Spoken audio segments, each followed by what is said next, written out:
Olá, no programa de hoje, os ecos da condenação de Bolsonaro e de seus generais. O simbolismo histórico do veredito do Supremo Tribunal Federal para a democracia brasileira. As reações aqui e no exterior. As pressões contra os ministros, as articulações no Congresso que miram uma anistia e os reflexos no quadro eleitoral de 2026. Eu converso com o cientista político e professor da FGV, Cláudio Couto. Bem-vindo ao Mundo Político, Cláudio. Um prazer recebê-lo. Obrigado, Marco. O prazer é meu. Bom estar aqui falando com você. Uma honra para nós. Cláudio, a expressão julgamento histórico, já virou até um clichê, mas é inevitável começar com isso. O que essa condenação representa para a nossa democracia, considerado o passado, o presente e o futuro do país? Olha, acho que faz sentido realmente pensá-la como histórica, né, por conta da nossa história, né? Vamos direto ao ponto. O Brasil é um país que tem uma longa trajetória de interferências militares na política e de golpes de Estado. A própria República nasce por um golpe militar, depois nós temos o golpe de 30 com Getúlio, nós temos o alto golpe de 37, em que o Getúlio reforça o seu poder, torna o regime mais autoritário com o Estado Novo, né? Depois nós temos a tentativa de impedir a posse de Juscelino Kubitschek, que é contida com um contragolpe, né? Nós temos a tentativa depois de impedir que o presidente João Goulart assumisse plenos poderes presidenciais, e no fim das contas, né, nós temos também o próprio golpe de 64. Então, a nossa história é longa nisso, e jamais nós tivemos efetiva punição dos golpistas ao longo de toda essa história. E é por isso que nesse momento isso é tão importante, porque rompe essa péssima tradição e cria, evidentemente, o precedente para que no futuro outros pensem muitas vezes antes de tentar um golpe, porque passam a saber que a partir de agora há punição e que isso não será mais tolerado. Numa perspectiva positiva, seria um marco divisório nessa história do país. Exatamente, um marco divisório, e é por isso que é tão preocupante quando alguns falam em anistia, né?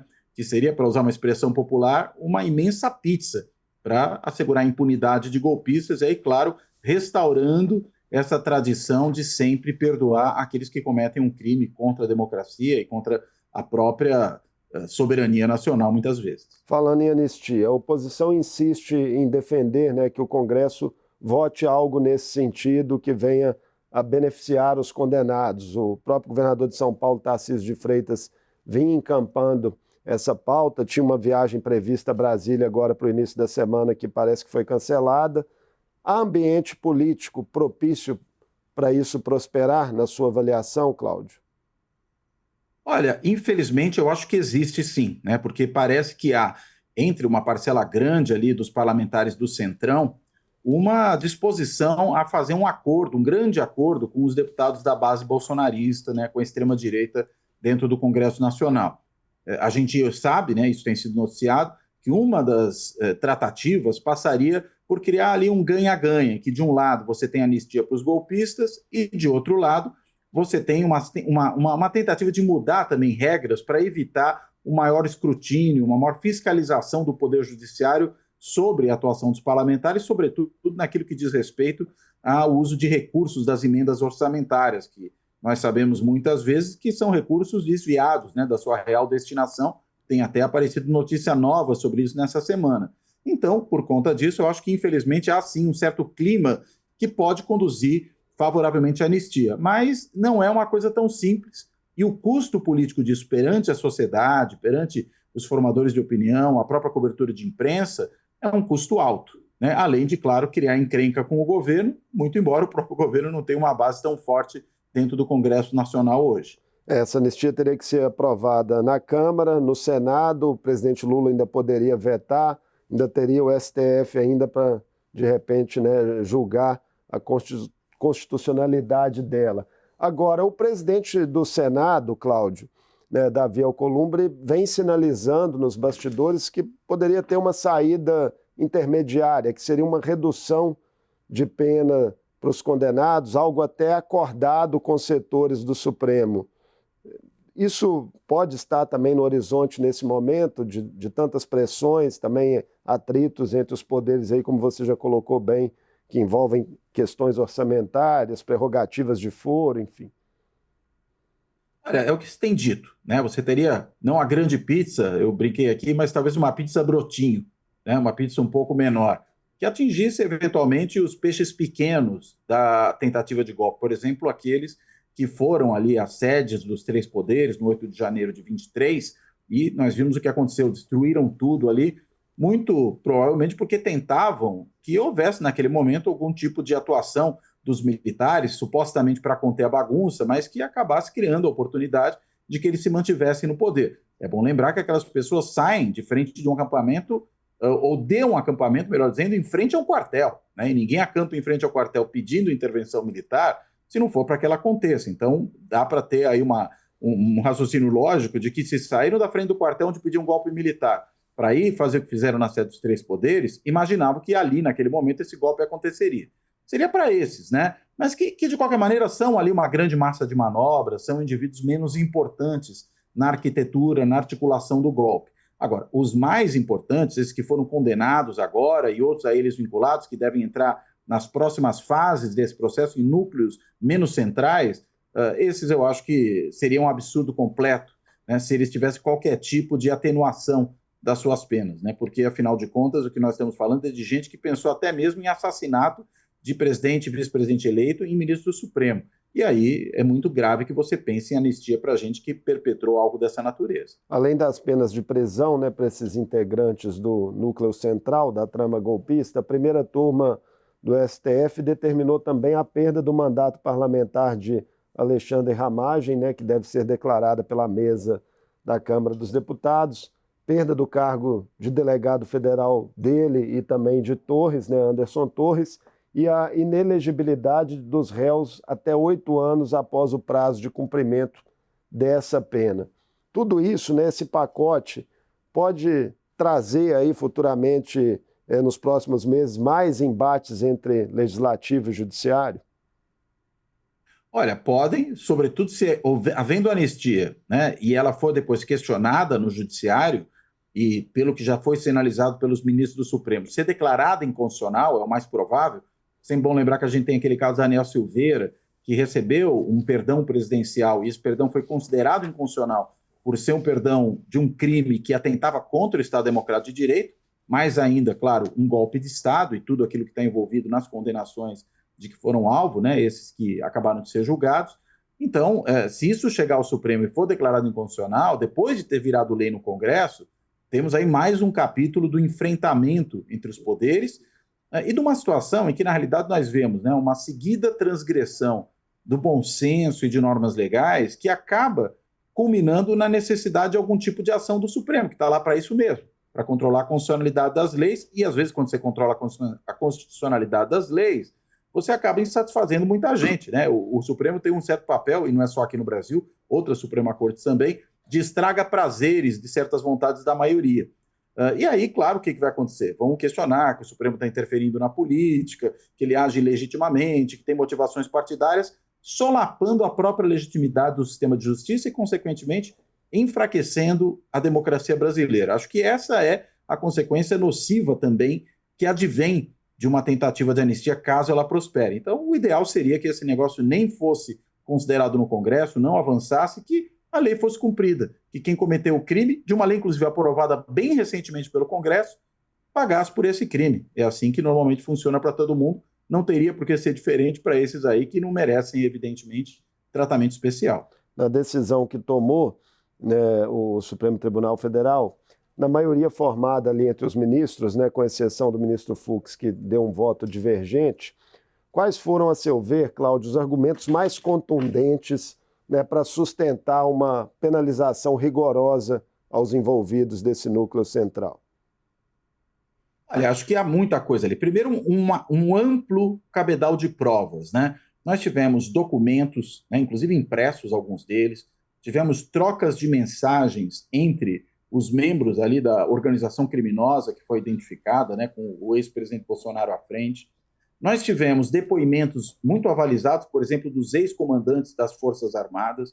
Nós tivemos uma série de demonstrações públicas da preparação de um ambiente propício à ruptura institucional, né? Com a desacreditação do processo de votação, do sistema eletrônico, né, de voto, da própria Justiça Eleitoral, de membros da Justiça Eleitoral, e insuflando aí na população, em uma parte dela, evidentemente, um radicalismo político muito grande, sempre com esse foco de que se não houvesse a vitória eleitoral do ex-presidente é porque teria havido fraude. Isso vai produzindo um caldo de cultura propício. O mesmo presidente que também falou várias vezes que não respeitaria decisões judiciais, que o exército era o seu exército, que pertencia a ele, e que as Forças Armadas é que, em grande medida, definiriam para onde iria a democracia brasileira. Então, você foi criando também todo um ambiente muito propício, né, a criar aquele tumulto, isso tudo somado às provas materiais, às quais eu fiz referência, e também às provas testemunhais, sem contar a do delator, né, tudo isso, né, municia o processo bastante, e, claro, tendo em vista que os ali julgados incorreram nos vários crimes previstos na legislação, para os quais essas provas eram uma evidência, era difícil imaginar um outro desfecho que não fosse esse realmente da sentença, né? E é por isso que causou tanto espanto aquele voto longuíssimo de 11 horas, sem contar o horário do almoço, você não daria 13 horas, do ministro Fux, né, que fez ali o que pareceu uma série de malabarismos retóricos para poder justificar a inocência daqueles que são julgados. E até mesmo discutindo a questão do foro, sendo que ele próprio, pouco tempo antes, havia aceito o foro no caso do julgamento daqueles peixes pequenos do 8 de janeiro. Então, eu acho que há muita prova de um lado, muita consistência jurídica de um lado e muito malabarismo retórico do outro. Esse voto do ministro Fux, né, que você cita, de fato chamou muita atenção, não só pelo grau de discordância dos demais, mas por contradizer posições anteriores dele próprio, né, que eram mais punitivistas. Em termos práticos, Cláudio, essa peça ainda pode ser útil para o futuro dos condenados, o voto do ministro Fux? Olha, tem um argumento de autoridade aí, né? Que é aquele argumento que importa menos pelo conteúdo e mais por quem falou, né? E como a gente está tratando aqui de um ministro do Supremo Tribunal Federal, é evidente que muita gente vai invocar tudo aquilo que o ministro Fux disse para dizer, olha, o Supremo não fechou consensualmente em torno dessa questão. Houve divergências, se apontaram ali fragilidades do processo. Insisto, isso não tem tanto a ver com a consistência da argumentação do ministro, mas com a autoridade que ele tem por ser um membro da Suprema Corte do país. E acho que nesse sentido, claro, pode vir a ser mobilizado no futuro, pode ser mobilizado também pelo governo norte-americano, que vem aí com o patrocínio dos bolsonaristas, atacando a soberania nacional e as próprias instituições do Estado Democrático de Direito no Brasil, a Justiça e o próprio governo, né? E por conta disso, claro, né, o ministro Fux foi ali um fornecedor de material para contestação do resultado do julgamento. Agora, se vai ser contestado efetivamente, é uma outra história. E claro que isso depende muito do quê? Da composição futura do Supremo Tribunal Federal. Né? Se nós tivermos uma mudança dessa maioria, né? Sobretudo caso seja indicado, ali, ou eleito, melhor dizendo, né? Nas eleições do ano que vem, um governador vinculado à extrema-direita. Caso seja eleito e cumpra a promessa, não só de dar um indulto, né, ou perdão presidencial, mas de também indicar ministros desse perfil de extrema-direita, ou apoiados, ou aliados a ela, né, para o Supremo Tribunal Federal, aí sim é possível que haja uma revisão das penas, uma revisão do processo, e aí, consequentemente, né, se essa revisão criminal acontecer, a argumentação do ministro Fux pode ser usada como insumo. Falando do cenário mais imediato, o presidente dos Estados Unidos, Donald Trump, e o secretário de Estado, Marco Rubio, voltaram a criticar o STF, né, após a decisão. Essas pressões vindas dos Estados Unidos contra ministros, né, que vinham sendo aí orquestradas por Eduardo Bolsonaro e Paulo Figueiredo, podem se avolumar? Olha, Marco, eu acho que podem se avolumar porque o pessoal está trabalhando diligentemente para que isso aconteça, né? Inclusive já vimos, né, você mesmo mencionou, não só declarações dos membros do governo americano, mas também dessas duas figuras, né, que estão ali evidentemente articulando. O Eduardo Bolsonaro chegou a falar mesmo até em algum tipo de intervenção militar no Brasil por conta disso, né? Eu quero dizer militar, não dos militares brasileiros, que é o que o bolsonarismo advogava antes, mas de uma intervenção por parte das Forças Armadas dos Estados Unidos. Porque aí, além de, evidentemente, violar a democracia brasileira, viola de maneira inconteste a soberania nacional. Então, eu acredito que eles vão continuar trabalhando nessa direção e que, tendo em vista a configuração também extremista do governo americano de hoje, né, com Trump, com seus aliados, e tudo isso fica muito claro pela maneira como eles se comportam, pelas declarações que dão, pela forma como tratam outras instituições e os seus opositores. Veja aí, né, a forma de tratar, por exemplo, municípios que são governados nos Estados Unidos por adversários, e sobretudo quando se trata de prefeitos negros, né, você tem tido uma forte atuação do governo Trump para desacreditar esses governos e ameaçando mandar a Força Nacional para lá. Então, né, num governo com esse perfil, esse tipo de empreitada que Eduardo Bolsonaro e Paulo Figueiredo levam adiante nos Estados Unidos é bem capaz de suscitar novas ações para além do tarifaço e para além da aplicação da Lei Magnitsky, que é o ministro Moraes, e também o corte, né, de vistos para um monte de gente que, por alguma razão, é considerada como inimiga pelo governo americano e pelo bolsonarismo. Além dessa pressão, né, dos Estados Unidos, o julgamento ocorreu também em meio a um contexto de debates crescentes, Cláudio, na esfera pública sobre os poderes que vêm sendo acumulados pelo Supremo. Há algumas críticas, né, em relação ao volume de decisões monocráticas ou a certa exacerbação de limites do tribunal na relação com os demais poderes. Fazem sentido para você? Faz muito sentido. Na realidade, o que a gente tem, né, nesses governos populistas, né, de um modo geral, é sempre esse grande tensionamento entre os poderes, né? Sempre que, claro, o outro poder não é um poder absolutamente serviçal aos líderes populistas, né? Se você tem um Congresso, que é um Congresso servil, hoje nos Estados Unidos o presidente Trump tem maioria na Câmara e no Senado, né? Saiu assim da eleição de 2024, né? Isso tudo faz com que ele não entre em conflitos com o Congresso, só com a oposição democrata no Congresso, que é minoritária hoje. Agora, entre em conflito com juízes, né, porque vários juízes têm dado decisões contrárias à vontade do governo, com governadores, que são governadores num país em que o federalismo dá muita autonomia aos estados, que também não têm aceito as posições do presidente, e até mesmo com prefeitos, como eu falei há pouco. Então, nesse cenário, você tem um enfrentamento geral, que foi o que nós vimos aqui no Brasil durante também os 4 anos do governo do presidente Bolsonaro, né, com aquelas manifestações no começo do seu governo muito contra o Congresso, depois muito contra o Supremo, mas também contra governadores estaduais e prefeitos, por exemplo, durante a pandemia.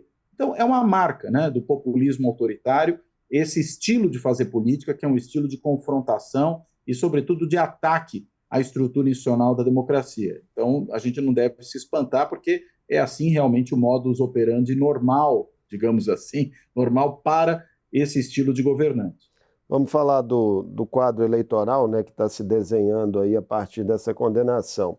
Com Bolsonaro preso, né, enfrentando aí novas complicações de saúde também, há espaço para uma direita democrática e mais moderada, digamos assim, se reorganizar, ou ela tende a continuar se deslocando para os extremos? Nós vimos recentemente, né, uma manifestação pública que chamou a atenção do governador de São Paulo, Tarcísio de Freitas, adotando um discurso alguns tons acima, né, ali na Avenida Paulista, de confrontação direta a ministros, ao STF.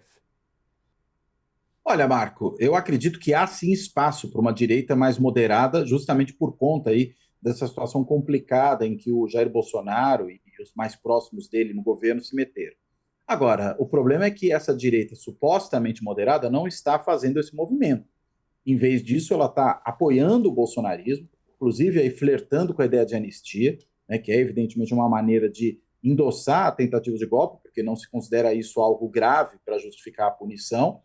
E os governadores que aparecem hoje como os mais prováveis candidatos à presidência, Tarcísio de Freitas de São Paulo, Zema em Minas Gerais, Caiado em Goiás, Ratinho Júnior no Paraná, todos esses governadores têm endossado essa ideia, né, de, digamos, atenuar o efeito da punição para os golpistas, ou até mesmo aprovar uma anistia ampla, ou ainda dar um indulto presidencial caso eleitos, né? Tanto que tiveram presentes nos atos pela impunidade, né, que ocorreram em vários estados, na Paulista, inclusive. Mas eu acho que é por isso que a gente não tem a direita ocupando esse espaço da moderação, porque ela faz o movimento oposto. E o faz por quê? Porque o bolsonarismo tem um apoio forte na sociedade brasileira, o que significa que ter o endosso do Bolsonaro pode significar, muitas vezes, ter ali uma base de votação de 20% a 25%, o que é muito. E aí, para não perder isso, essa direita tradicional, em vez de isolar o bolsonarismo, criar uma espécie de, digamos, cordão sanitário, como se costuma chamar em alguns países da Europa, onde há também uma extrema-direita forte, prefere abraçar o bolsonarismo e se aliar com ele, achando que daí vai extrair algum tipo de benefício, o que mostra, digamos, uma certa despreocupação com a própria democracia. Acho que esse é o ponto.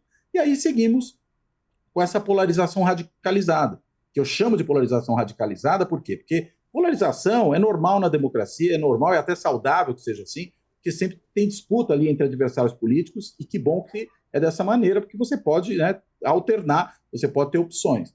Agora, o problema da polarização radicalizada é que ela cria intolerância.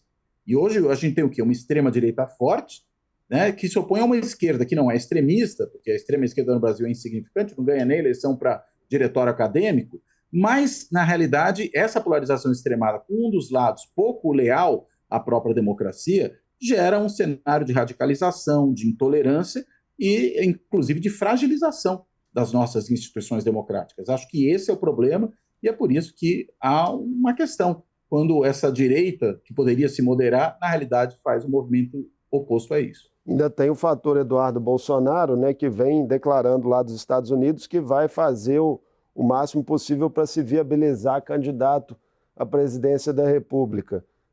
Isso pode dificultar a imunidade da oposição para o pleito do ano que vem? Olha, Marcos, se houver um nome da família Bolsonaro, né, na urna, isso evidentemente produz uma divisão no âmbito da direita, mesmo porque, como esses aí, que poderiam fazer um movimento de moderação, estão buscando o apoio do Bolsonaro, né, tentando ali ser endossados por ele. Se você tiver um nome da direita bolsonarista familiar, inclusive ali, pode ser. O Eduardo acho difícil porque ele não pode voltar ao Brasil, porque senão ele pode acabar preso, né? Mas se for a Michele, for o Flávio Bolsonaro, por exemplo, esses nomes, claro, eles geram uma divisão porque a quem o Bolsonaro iria endossar? A esses membros da família e não a membros de outros partidos. Então, é claro que isso pode criar, sim, uma confusão e gerar uma divisão grande no campo da direita, o que deixaria esse cenário ainda mais confuso. Essa direita, né, aposta muito na conquista de cadeiras para o Senado em 2026, que estarão em disputa até com o discurso, né, a promessa de que, formando maioria ali, passaria a pautar impeachments de ministros do Supremo. Pode ter um efeito mártir, digamos assim, em torno de Bolsonaro, que gera esse sentimento, sobretudo em alguns estados da federação, e facilite esse projeto da extrema-direita? Olha, pode ter. Eu acho que isso, inclusive, vem sendo explorado pela extrema-direita. Se houver realmente uma maioria que permita caçar mandato de ministro supremo, a gente entra num terreno ainda mais perigoso, né, que é o da destruição da independência do judiciário. Isso pode ferir de morte a democracia brasileira. Então, na realidade, uma ameaça de imensa gravidade, essa aí, e será muito perigoso caso isso venha a se concretizar. Agora, pode ser que vire vítima e aí, consequentemente, o espírito Marte, né, ou a ideia de uma martirização reforce os candidatos bolsonaristas em alguns estados? Pode. Mas o que algumas pesquisas hoje mostram é que a tendência maior hoje é da população, primeiro, apoiar a prisão do Bolsonaro, embora não seja uma maioria larga em relação aos que têm posição oposta, e também se opor a qualquer tipo de perdão, a qualquer tipo de anistia. Então, eu não sei o quanto essa ideia de uma martirização realmente vai colar, porque se você tem uma maioria clara a favor da prisão e contra a anistia, então acho que essas pessoas, e inclusive até alguns que poderiam achar que não é o caso de prender Bolsonaro, não necessariamente vão vê-lo como mártir, né? Mas vão vê-lo como alguém que simplesmente cometeu um crime, liderou uma organização criminosa, como disseram os juízes, e foi condenado por isso. Para fechar nossa conversa, Cláudio, o governo Lula, o que o presidente e seu projeto, né, de reeleição ganham com o desfecho desse julgamento no STF? Olha, acho que ganham de várias formas, né? Primeiro porque, né, é um golpe muito forte no bolsonarismo, né? É uma baita pancada no bolsonarismo, porque coloca o seu líder principal, e o líder principal não só do bolsonarismo, mas da extrema-direita como um todo, na cadeia. Então é claro que o sinal que isso dá, na medida em que enfraquece um lado, ajuda o outro até por contraste. Acho que essa é uma primeira coisa. E também reforça, né, por conta aí da atuação, sobretudo, de Eduardo Bolsonaro, Paulo Figueiredo nos Estados Unidos, para defender a aplicação de sanções ao Brasil, não só o discurso democrático, mas também o discurso soberanista, que é uma coisa que o Lula hoje está tentando fazer, né? E ainda mais, né, se houver algo que hoje se desenha, que é uma chantagem parlamentar, no sentido, não se vota a isenção do imposto de renda até R$ 5.000, enquanto não se votar a anistia, isso pode produzir ainda mais desgaste para o bolsonarismo. Porque, poxa, quem pode ser contra a isenção do imposto de renda para os que ganham menos? Né? Compensada, claro, por impostos sobre os mais ricos. Quem for contra isso, e ainda mais, fizer isso como chantagem para obter anistia, obter um benefício para o seu grupo político, pode começar a ser visto negativamente. Resultado, joga de novo água no moinho. Então, o governo que passou maus bocados nos últimos meses, parece que de uns 2 meses para cá, mais ou menos, está tendo um momento muito positivo, tanto que as pesquisas começam a indicar uma recuperação da popularidade do Lula, uma queda da desaprovação ao governo, que acho que tem a ver justamente com essa conjuntura na qual o julgamento, particularmente, se insere de forma central. Muitíssimo obrigado por mais essa conversa conosco no Mundo Político, Cláudio. Sempre uma alegria receber. Obrigado, Marcos. Sempre um prazer estar aqui com vocês. Um abraço. Eu conversei com Cláudio Couto, cientista político e professor da FGV. Falamos sobre as repercussões e possíveis desdobramentos da condenação em julgamento no STF do ex-presidente Jair Bolsonaro e de generais por envolvimento em uma trama golpista após as eleições de 2022. O Mundo Político fica por aqui. Obrigado por nos acompanhar e até o próximo programa.